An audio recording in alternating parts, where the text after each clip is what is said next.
สบายดีท่านผู้ชมที่รักเพลงขอต้อนรับท่านเข้าสู่ลาวออนไลน์ช็อป168คือที่ท่านเห็นอยู่ในปัจจุบันนี้ก็คือรถ Honda Wave 100ใหม่ๆเลยเนาะท่านผู้ชมเนาะของลูกค้าที่นำเข้ามาติดตั้งแนะนำเลยเป็นสินค้าที่ว่านำเข้ามาใหม่เนาะเป็นหัวซากที่ใช้สำหรับรถจักรเนาะที่ว่ามีหม้อไฟที่เราใช้สตาร์ทรถกันเนาะขนาด12โวลต์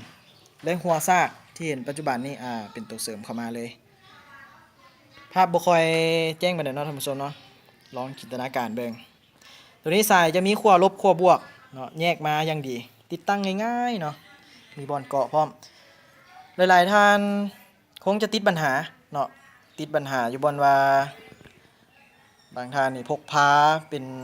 เอิ้นว่าแบตเตอรี่สำรองหรือว่าอีกอย่างหนึงเอิ้นว่าpower bank เนาะธนาคารแบตเตอรี่นั่นแหละ power bank เนาะโทรศัพท์ที่ท่านเห็นอยู่ในปัจจุบันนี้สร้างได้หมดเลยเพราะว่าที่เป็น Pocket Wi-Fi กำลังเตือนแดงๆอยู่เลยเนาะต่อมาจะเป็น iPhone ต่อมาก็สิเป็นโทรศัพท์ตั้งโต๊ะที่ว่าหลายๆท่านมักพกพาไปแต่แบตเตอรี่คือสิบ่หมดง่ายเนาะแต่ว่าถึกจังหวะหนึงอาจจะหมดกระทันหันก็เป็นไปได้นี่เป็น J6 Plus เดี๋ยวทีมงานเข้ามาตัวนี้เขาต่อไฟไว้เป็นที่ห้อยแล้วเนาะนี่ก็คือเป็นไฟสีฟ้าขึ้นอยู่ในปัจจุบันนี้เนาะสังเกตเบิ่งเลยทุกรุ่นที่เป็นพอร์ต USB สามารถใส่ได้เลยเนาะ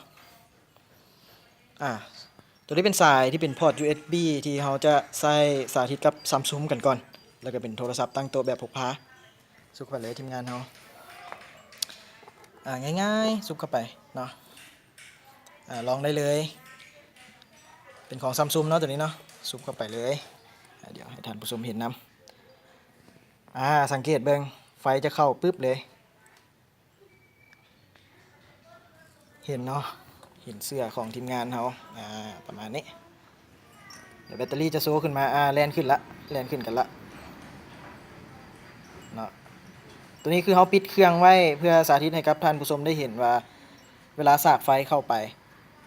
ตัวชาร์จแบตเตอรี่จะขึ้นทันทีเลยต่อมาจะเป็นของโทรศัพท์ตั้งโต๊ะ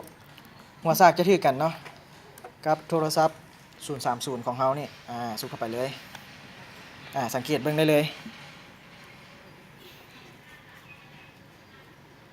ขึ้นมาทันทีเนาะแบตเตอรี่สากได้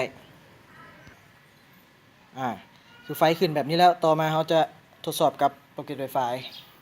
ที่จริงก็สามารถสากได้เลยแหละเนาะท่านผู้ชมนะเพราะว่าหัวถือกันอยู่แล้วแต่ว่านี่เขาต้องได้สาธิตให้กับท่านผู้ชมได้เห็นเติมเพื่อความมั่นใจจากที่ก้อนแบตเตอรี่ซูมเข้าไปเป็นก้อนแบตเตอรี่ที่เตือนเป็นสีแดงปัจจุบันขึ้นเป็นสีเขียวเนาะเขียวอ่อนๆเนาะท่านผู้ชมเนาะเดี๋ยวให้ท่านผู้ชมได้เห็นก่อนเห็นป่ะไฟกำลังเต้นขึ้นอยู่ในปัจจุบันนี้เนาะถือว่าสากได้เป็นขนาดไฟ12โวลต์เนาะบ่มีผลข้างเคียงต่อกับอุปกรณ์ต่างๆเจ้าต่อไปจะสาธิตกับโทรศัพท์ไฮโซหน่อยนึงเนาะเป็น iPhone เอาเลยทีมงานเนาะเขาถอดสายออกเนาะเป็นพอร์ต USB เอาของ iPhone ไปใส่เลยส่วนหนึ่งจะเป็นพอร์ต USB เนาะท่านผู้ชมนะซุปลงไปเลยค่อนข้างเลื่อมตาเนาะ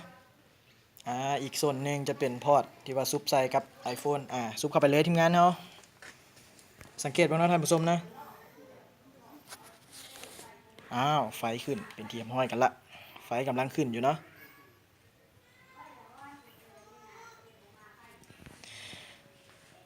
สำหรับท่านไหนที่ว่าเนาะอุกใจต้องซื้อ power bank เปลี่ยนเลยเนาะต้องมาใส่แบบนี้เลยเพราะส่วนใหญ่แล้วจะมีแต่ซากกับรถใหญ่เท่านั้นเนาะรถจักรยังบ่ทันมีแต่ว่าทางลาวออนไลน์ช็อปของเขาก็คือเห็นได้ความสำคัญของหลายๆท่านมีรถจักรเป็นอย่างซากบ่ได้เนาะแต่ว่าลาวออนไลน์ช็อปเขานำเข้ามาเพื่อจัดสรรให้กับท่านผู้ชมเนาะคือตอนนี้แบตเตอรี่กำลังขึ้นคือท่านผู้ชมเห็นอยู่เนาะแบตเตอรี่ขึ้นมานี่อันนี้ก็เป็นซากได้ถือว่าเป็นปกติโทรศัพท์ทุกรุ่นเลยแหละที่มีเป็นพอร์ต USB เนาะอีกส่วนหนึ่งมาซุปใส่นี่ก็สามารถเอาไปซุปใส่โทรศัพท์แล้วก็ใช้งานได้แบบปกติกันเลยเนาะต่อมาเราจะให้ทีมงานเขาเมียนสายเนาะหลังจากที่ว่าเขาสากสำเร็จเป็นที่เรียบร้อยแล้ว เก็บสายไว้ต่อมาก็คือปิดฝาลงไปปิดให้แน่นเนาะไปล้างอัดฉีดแบบสบายเลยน้ำบ่ได้เข้าเนาะท่านผู้ชมเนาะน้ำบ่ได้เข้าบางท่านอยากเคลื่อนย้ายไปซากอยู่บนไม้ก็สามารถเคลื่อนย้ายได้ถอดออกมาเลยทีมงานเขาน้อยสำนี่เนาะนี่เลยเห็นชัดเจนเนาะท่านผู้ชมเนาะค่อนข้างมืดเดี๋ยวนะนี่แหละเนาะใช้ง่ายราคาบ่แพงนะท่านผู้ชมเนาะมีการรับประกันอยู่6 เดือนถ้าว่าใช้งานบ่ได้ก็เอามาเปลี่ยนฟรีรถกับเราออนไลน์ช็อปเนาะถือบินมาพร้อมเนาะท่านผู้ชมเนาะทุกเทื่อที่มาซื้อจะมีบินเนาะรับประกันได้ไว้ใจได้กับเราออนไลน์ช็อป168รถที่สามารถใช้ได้ก็ใช้ได้กับทุกรุ่นเลยแหละที่เป็นรถจักรเนาะบ่ว่าสิเป็น Honda ยินชินสังเกียงอหย่างก็แล้วแต่เนาะเพราะว่าสิเป็นรถไทยรถจีนรถญี่ปุ่นรถเกาหลีใช้ได้เบิดท่านผู้ชมขอเพียงแต่ต้องมีเป็นหม้อไฟเนาะตัวอื่นอีกคำศัพท์หนึงก็คือแบตเตอรี่ขนาด12 โวลต์ต้องด่วนๆกันหน่อยนึงนะท่านผู้ชมเนาะคือตอนนี้เขากำลังเฮ็ดโปรโมชั่นกันอยู่ติดตั้งให้ฟรีเลยสำหรับท่านใดที่ว่าเอาเข้ามาที่ห้านเขาโดยตรงเนาะถ้าว่าให้ไปนอกสถานที่อันนั้นล้มกันอีกบัดนึงเอาเป็นว่าเว้าหลายกันละยาวกันละ 6-7 นาทีมาแล้วขอฝากเบอร์ไว้ก็แล้วกันท่านใดที่ว่าสนใจก็สามารถติดต่อเข้ามาได้ทาง Lao Online Shop 168ที่เบอร์โทร 02059022168บ่ว่าสิเป็นโทรโดยตรงหรือว่าใช้ทาง WhatsApp ก็สามารถทักกันเข้ามาท่านผู้ชมเนาะฝากไว้เด้อตัวที่เป็นสินค้ามาใหม่ขอขอบใจท่านผู้ชมทุกๆท่านที่ว่าให้เกียรติติดตามรับชมตั้งแต่ต้นจนจบเนาะนี่ก็คือการสาธิตเครื่องซากแบตเตอรี่ที่ใช้กับรถจักรเนาะท่านใดบ่มีรถใหญ่ก็บ่ต้องอุกใจเด้อของรถจักรก็มีแล้วบัดนี้นะขอขอบใจ